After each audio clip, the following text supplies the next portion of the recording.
वैदिक मंत्र है ओम शन्नो देवीरभिष्टय आपो भवन्तु पीतये शंयोरभिस्रवन्तु नः। इसका भावार्थ है कि हे प्रभु, जल हमारे लिए कल्याणकारी हो, हमारी सभी इच्छाओं की पूर्ति करने वाला हो और हमारे चारों ओर सुख समृद्धि की वर्षा करने वाला सिद्ध हो। अर्थात हमारे जीवन में, प्राणी मात्र के जीवन में जल का बहुत ऊंचा स्थान है, जिसके बिना हम नहीं रह सकते।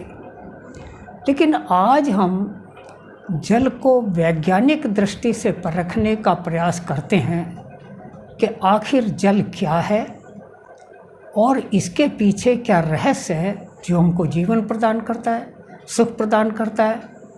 और अगर इस जल का विघटन किया जाए, केमिकल रूप से इसको परखा जाए, तो इसकी वास्तविकता क्या है। हम जानते हैं कि ये सृष्टि के अंदर 3 महत्वपूर्ण चीज़ें हैं जिनके बिना ये सृष्टि अधूरी है। पहला है ईश्वर तत्व, परमात्मा।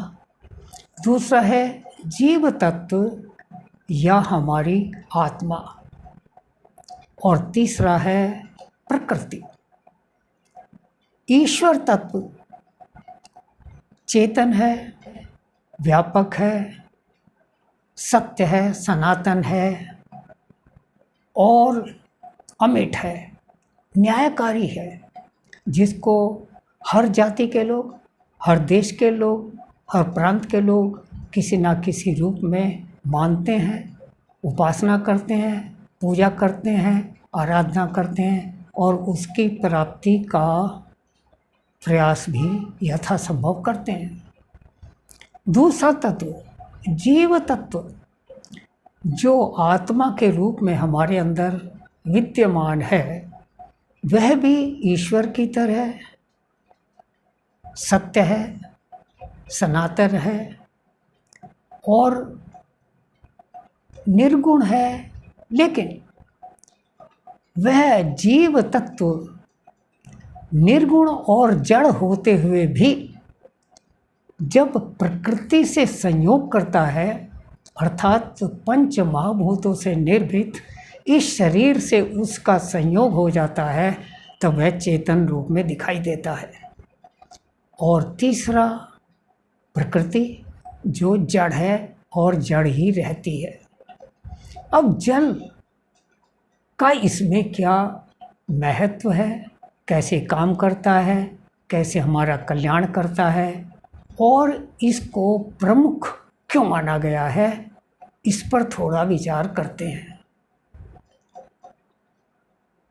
हम जानते हैं कि इस सृष्टि में, इस पृथ्वी पर भी सबसे अधिक भाग जल का प्रतिशत है। ठीक वैसे ही हमारे शरीर के निर्माण में भी सबसे अधिक प्रतिशत जल का ही है।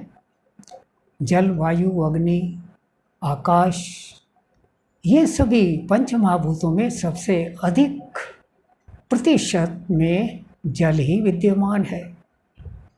जल के बिना हमारा जीवन असंभव है। तो जल में ऐसा क्या है जो हमारे लिए इतना आवश्यक है। अगर इसको वैज्ञानिक दृष्टि से गंभीरता से देखा जाए तो इसका केमिकल फॉर्मूला है H2O, अर्थात एक परमाणु ऑक्सीजन का जब 2 हाइड्रोजन के परमाणुओं से संयोजन करता है, तब जल के रूप में परिलक्षित होता है।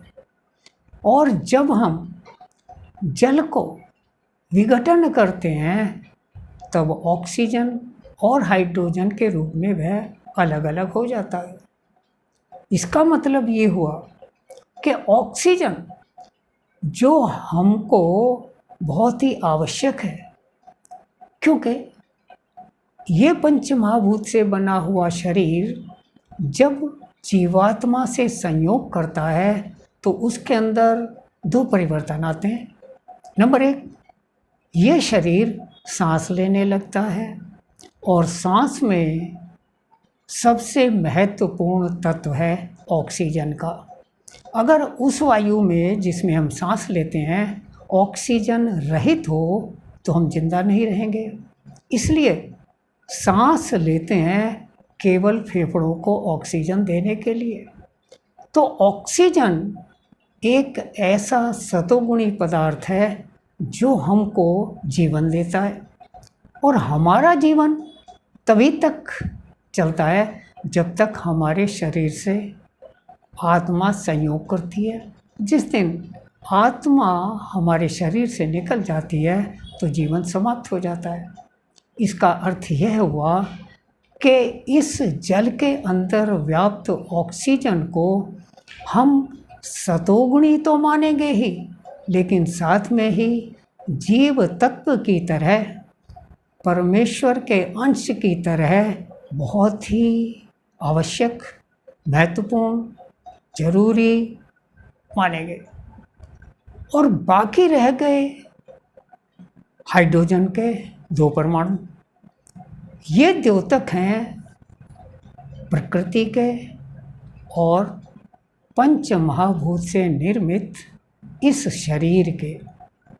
तो ये शरीर और प्रकृति दोनों जड़ हैं। अगर प्रभु तत्व, आत्म तत्व हमारे अंदर न हो तो ठीक उसी प्रकार ऑक्सीजन प्रभु रूप में हमारे अंदर सतोगुण की तरह व्याप्त है, और हाइड्रोजन अर्थात पंच महाभूत से निर्मित ये शरीर तथा प्रकृति, ये दोनों रजोगुण और तमोगुण के रूप में हम प्रयोग में लाते हैं। हालांकि जिस तरह ऑक्सीजन आवश्यक है, परमात्म तत्व अर्थात जीव का संयोग हमारे शरीर के लिए आवश्यक है, उसी तरह हाइड्रोजन के दोनों परमाणु तमोगुण और रजोगुण भी आवश्यक है।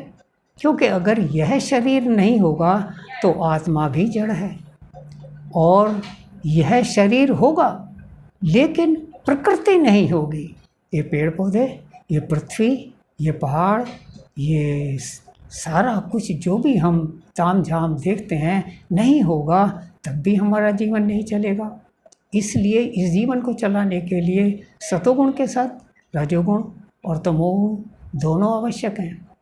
ठीक उसी प्रकार इस जीवन को चलाने के लिए जल आवश्यक है, जो सतोगुण, रजोगुण और तमोगुण तीनों के संयोजन से बना है। लेकिन क्योंकि ऑक्सीजन सबसे महत्वपूर्ण है, इसलिए कई बार जब उसकी कमी हो जाती है तो संकट खड़ा हो जाता है, व्याधियाँ आ जाती हैं, हम बीमार हो जाते हैं, जान पर बन जाती है। तब ऑक्सीजन को ढूंढने के लिए, प्राप्त करने के लिए, ग्रहण करने के लिए अतिरिक्त प्रयास करने की आवश्यकता होती है। तो ऑक्सीजन को प्राप्त करने का एक तरीका है कि पानी को डिफ्यूज़ किया जाए, उसका हाइड्रोजन और ऑक्सीजन तत्व को अलग किया जाए, अर्थात पानी को गर्म करें, तपाएं। ठीक वैसे ही जब यह जीव तपता है सतोगुणी बनने की राह में, तब ऑक्सीजन गुण सतोगुण के रूप में उभरता है। और क्योंकि ऑक्सीजन सतोगुण है और सतोगुण का महान कोश है प्रभु ईश्वर, तब जब हम तपते हैं तब ईश्वर को पाने में अग्रसर होते हैं।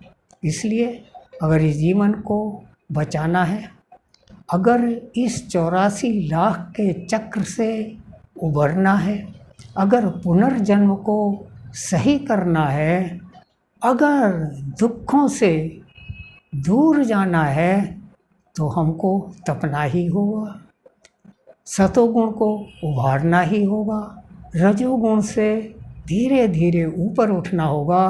क्योंकि जब हम इन चर्म चक्षुओं को खोलकर इस प्रकृति को, इस सृष्टि को, इस संसार को देखते हैं तब इसमें खो जाते हैं और इस आत्म तत्व को जो हमारे शरीर की एक एक कोशिका में व्याप्त है उसको भूल जाते हैं, उसको देखने में असमर्थ होते हैं। लेकिन एक तत्वदर्शी मनुष्य आँख बंद करके, चर्म चक्षु बंद करके, ज्ञान चक्षुओं से अपनी अंतरात्मा को देखता है और उस परमपिता परमात्मा को पाने का प्रयास करता है। इसलिए हर व्यक्ति को चाहिए कि सतोगुण को उभारे, ऑक्सीजन को प्राथमिकता दे, रजोगुण और तमोगुण को दूर रहे, उसका कम उपयोग करे, केवल सदुपयोग करे जितना बहुत आवश्यक है। इसलिए वैदिक मंत्र के अंदर शन्नो देवीरभीष्टया आया है। इसका अर्थ यही है कि ये जल हमारी अभीष्ट को, हमारी इच्छा को पूर्ति करने वाला हो, और हमारी पूर्ति इसी में है कि तमोगुण और रजोगुण को छोड़कर सतोगुण को उभारें, प्रभु तत्व को प्राप्त करें और पुनर्जन्म को अच्छा करें। तो इसीलिए इस जल तत्व को जानकर, पहचानकर, इससे सीखें, अपने जीवन को सतोगुणी बनाएं, प्रभु के निकट होते जाएं, संसार से दूर होते जाएं, मोह माया को छोड़ें, निस्वार्थ सेवा, सद्गुण, दान, धर्म, अध्यात्म को अपनाएं, तभी कल्याण है।